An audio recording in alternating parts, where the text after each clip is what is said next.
Welcome to another conversation in the Neon Jazz interview series with very accomplished tenor saxophonist, composer, and educator Jerry Bergonzi. On some downtime from playing and educating, Jerry reflected on a well-traveled life in the world of jazz that brought him into the Dave Brubeck orbit quite a bit and sent him around the world. He also talked about how he feels about traveling, the cats he has played with over the years, who he'd like to gig with, what is next, and how he feels about his legacy, along with much, much more. Dig it, my friends. Hi, Joe. How you doing? I'm wonderful. How are you? Yeah, I'm doing fairly well. Let me just go ahead and start off here. What's been going on lately? Well, you know what? I'm always on either teaching or on tour, one or the other. But the last couple of months I've been home enjoying this wonderful winter. And, I go out to Kansas this week. And then the week after I'm in L.A. teaching at the Thelonious Monk Institute. Then I'm in Toronto for a week. And then I have 3 weeks doing any New England Conservatory. Then I go out for 2 weeks in Europe. It's like that. And I'm out 2 weeks in May. I'm out most of June, a little bit of July. I'm supposed to go to Africa at the end of August. It's non-ending. Yeah. Do you like traveling? At times I do. Sometimes I get tired of it. When I'm there, I like it, but the going to airports like 2 hours early and being treated like a terrorist, when in the 70s you could get there 10 minutes before the flight, waltz on board, there's open seating, they feed you. It's a different story, Yeah. So, but yeah, I enjoy it. Wonderful. But let me go to your beginnings in Boston. How did Boston cultivate a love of jazz for you? Once more, please. How did growing up in Boston cultivate a love of jazz for you? Well, I don't know that it was Boston. It was mostly my family. I had an uncle who lived upstairs who was a jazz musician. He played trombone, bass, and guitar. And for some reason, I don't know, my first record was Lester Young with the Kansas City Seven. And, so on and so forth. I just grew up listening to jazz. And I grew up in Watertown, which was a bus ride to take lessons at Berklee School of Music. When I was in high school, I studied with Joe Viola, and I was in John LaPorta's youth band. So, yeah, it was just... I didn't realize how lucky I was at the time, but and we had a great jazz workshop where all the heavies would, Miles Davis's, John Coltrane's, Art Blakey's, different groups, and Cannonball, Sonny Rollins. Everybody would come to the jazz workshop in Boston. Actually, Sonny Rollins was infrequently, but the other ones were very frequent.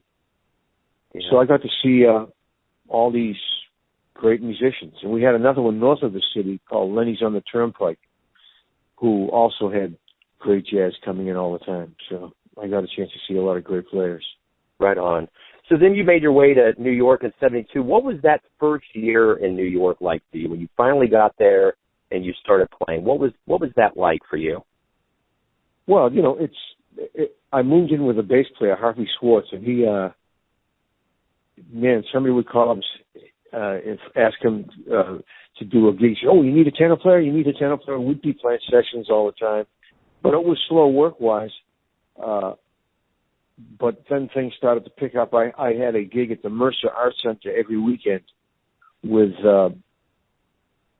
Sam Burtis on trombone, Harvey Schwartz on bass, Chip White on drums, and that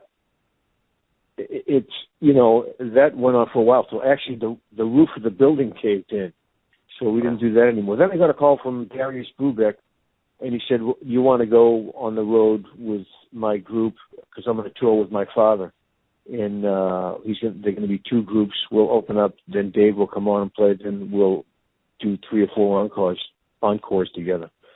So that just kind of worked out. I was lucky to get that gig, and that's how I could stay in New York and pay the rent and do all that jazz. Sure. So what was the first meeting like when you met Dave Brubeck the first time? It was very casual. Big thing. Because his sons used to call him Uncle Dave. They used to call him UD, Uncle Dave, because he was on the road so much, because he had 5 sons and 1 daughter. Yeah. And great family, close-knit. And so, but when I was playing with him, never once did he ever tell me how to play. He said, he didn't say, try to play like Paul Desmond. I couldn't anyway if I wanted to. Yeah. I love Paul Desmond, but, he never said play like this, play like that. He was just let you do what you do. Yeah. What did you learn from him over the years? As far as living your life and the way you approach jazz, what wisdom did he impart on you? He was very professional, very straightforward. Took care of himself on the road, kind of aloof, but wasn't going out and partying every night. It's like, man, I'm going to get my rest and go back to the hotel room, get some rest, But also, one of the things that made a big impression on me, when I'm up there and I'm playing the style that I play, people didn't know what to think of it, his audience, that is.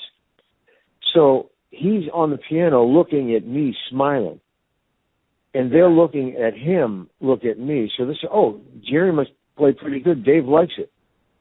But if he was sitting there frowning or whatever, they might have said, geez, I guess, this guy doesn't sound that good. So I think to myself, when you're on the bandstand, you can't look miserable. Yeah. You have to look like, this is a gift to play music. Enjoy it. Absolutely. So when you were on the world tour and you were playing 200 days a year, what was that like? Was it grueling? Was it gratifying? What kind of emotions would happen with something that hardcore? You just, the thing when you're on the road, you just have to live in the present. You can't think about, it's a nice thing because, of course, this is pre-cell phone. Nobody calls you. You don't watch. I'm not watching TV. It's like you're just living in the present. Yeah. But every day, it's pretty grueling in that because Dave played high-end concerts. Like every day, you'd get up, and leave the hotel at 9, get to the airport, fly for 2 or 3 hours, or 4, or sometimes 3, 4 flights a day, to get where you're going, and then you finally get there. You try to grab something to eat. You do a sound check, or usually you go do the sound check, grab something to eat, play the concert, get up the next day and do the same thing. Yeah. So, it's just living in the present tense, and also playing music, listening to music when I had, headphones, but also, practicing in your head because you didn't have time to practice with your physical instruments, so you learn how to play mentally. Yeah. Yeah. Interesting. So speaking of learning how to play, you've been educating since the early 80s. What pulled you into education? Well,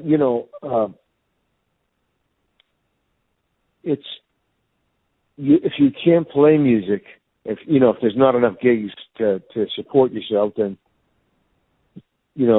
practicing it, teaching it is the next best thing. At least you're involved in it, and so it just came natural to me, especially when I moved back to Boston because it's such a student-oriented town or city that every year you get older and you get wrinkles and your hair turns gray, but everybody else around you is the same age in their early 20s, Yeah.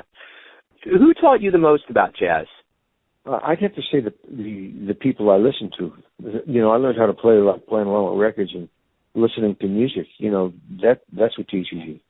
as far as individuals go, everybody I play with, my friends, my peers, my contemporaries, when I play with them, we're talking this, we're talking that, we're playing this tune, I learned something from that tune, that sort of thing. But mostly, when I grew up, there weren't any real jazz teachers. So play this, do this, practice that. It was, learn tunes, play along, and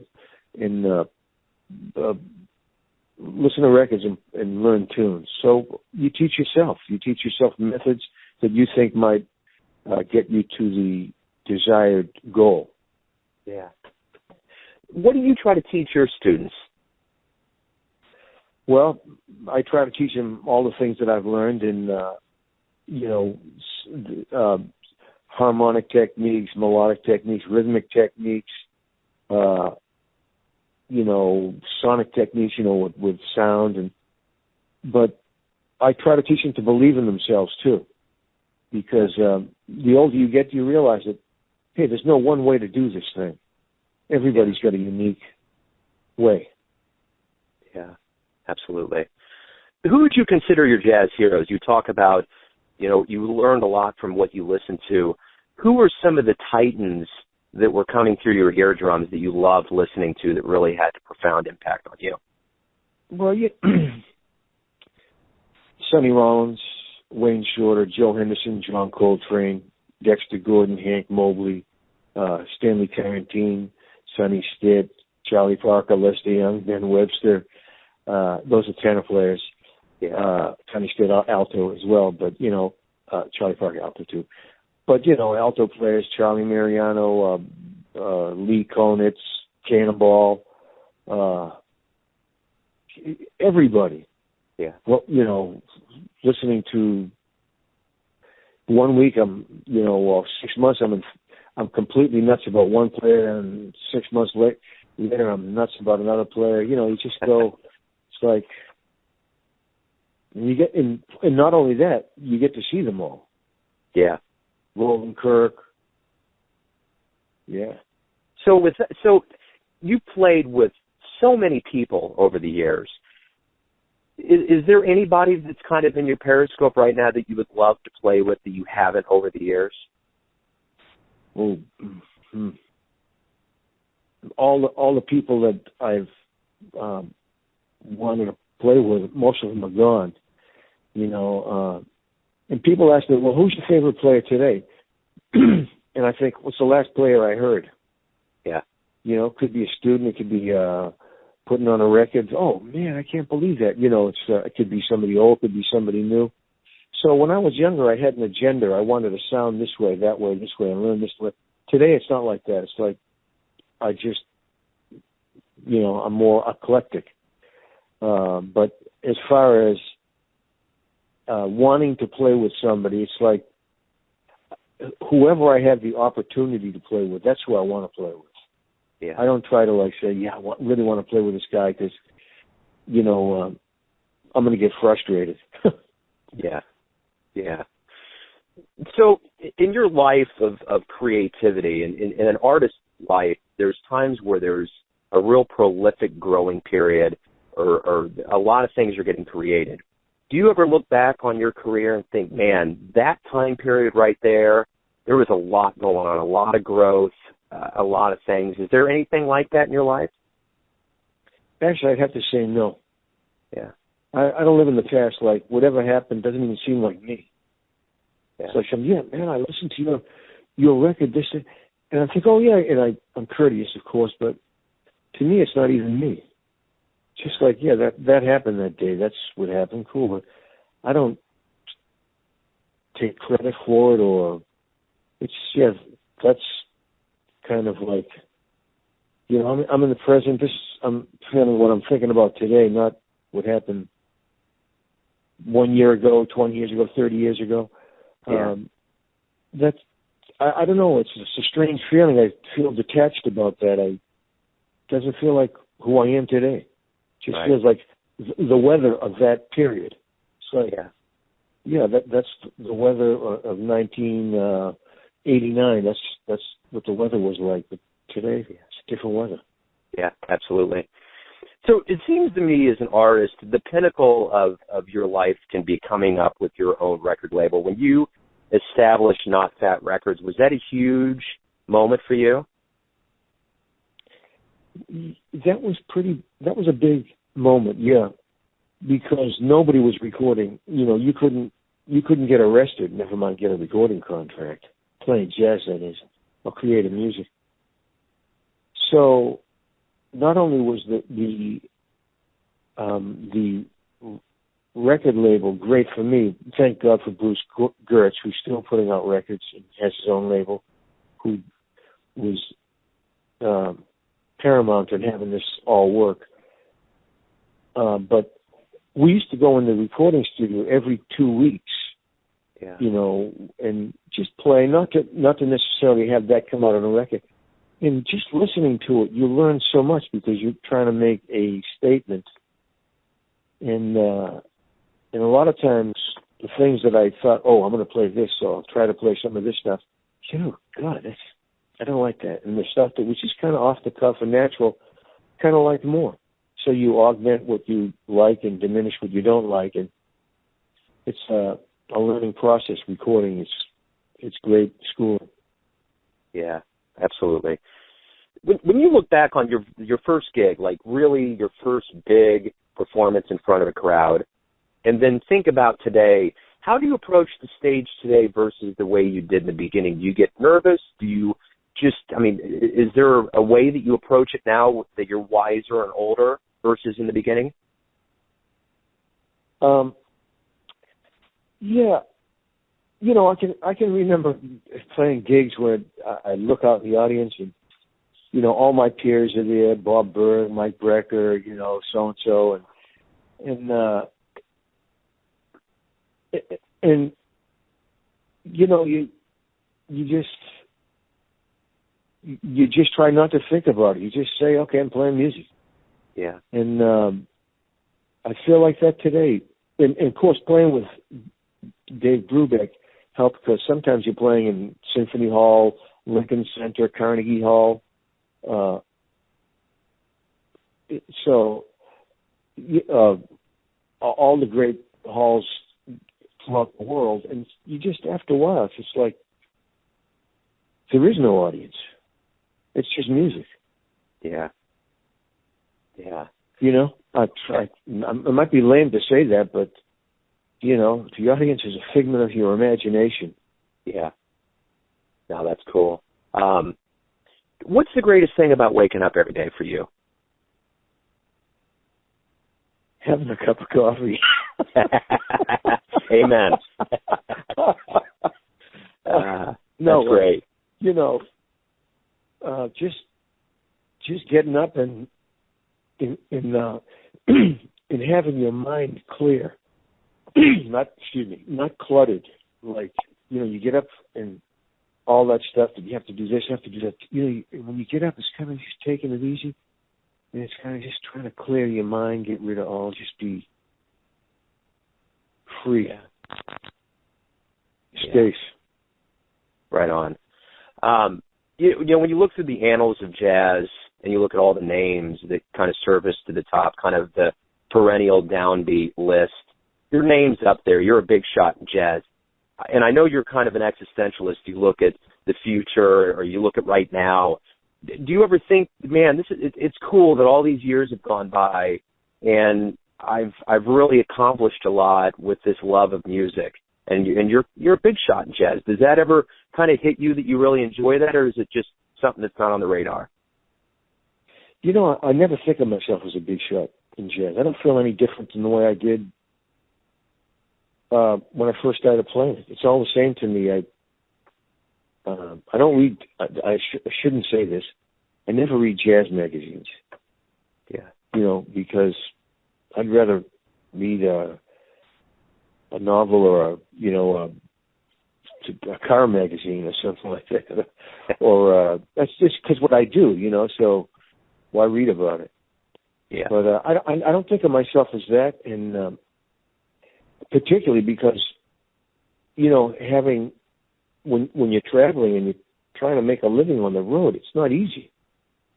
Yeah. You know, and it's not like I'm on that level where, you know, I'm making a lot of money out there playing. It's not like that. Yeah. You know, I'm kind of an underground. Musicians know who I am, but the public doesn't know who I am. Yeah. So I just take what comes my way. Right on. So I don't think. I just live in the present. Cool. What's left for you to accomplish?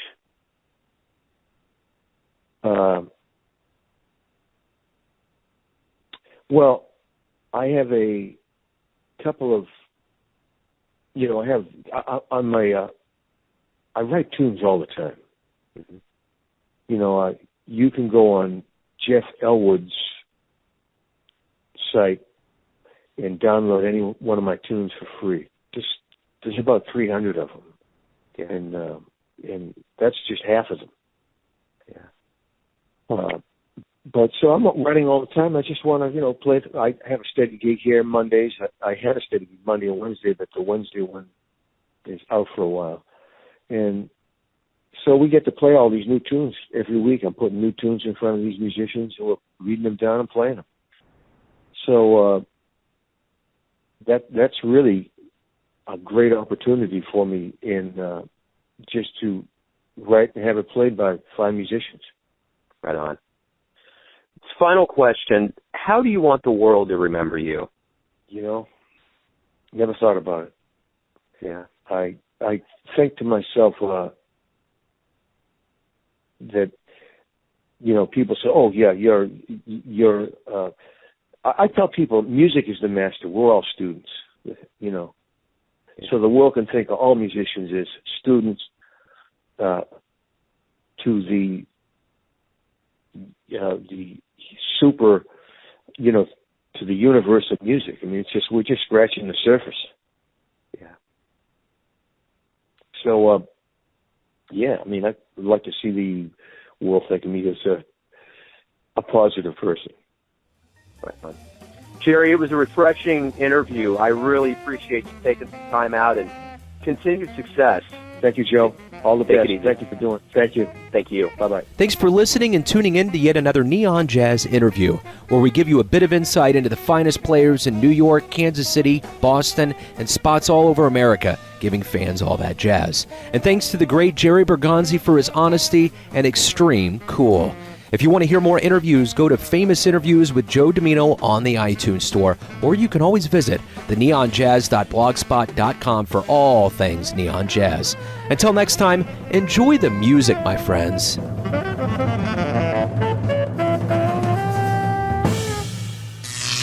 Neon Jazz.